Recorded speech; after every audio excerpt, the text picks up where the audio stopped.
या निमित्तानं मी करुणाताईंना सुद्धा विनंती करू इच्छिते आणि हे सांगू इच्छिते की तुम्ही स्वतः एक महिला आहात.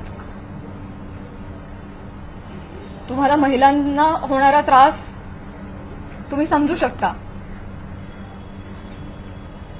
या पुरुष प्रधान संस्कृतीमध्ये जर महिलाच महिलांच्या पाठीशी उभ्या नाही राहिल्या आणि चिखलफेक करत राहिल्या तर कसं होणार.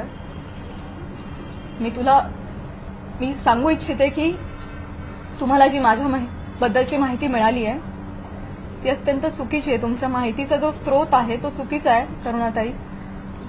आणि आय एम शुअर की इथून पुढे तुम्ही कुठल्याही गोष्टीची खातरजमा केल्याशिवाय, शहानिशा केल्याशिवाय तुम्ही असं वक्तव्य करणार नाही आणि महिलांच्या बाबतीत तुम्ही देखील संवेदनशील राहाल अशी मी खात्री बाळगते आणि ही मी तुम्हाला विनंती करते.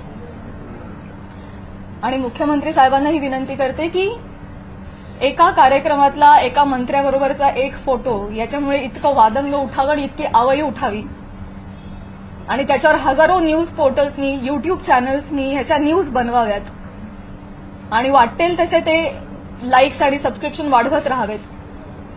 त्यांना भीती नाहीये की याच्यावर कोणीही काहीतरी ऍक्शन घेईल म्हणून ते हे करतायत.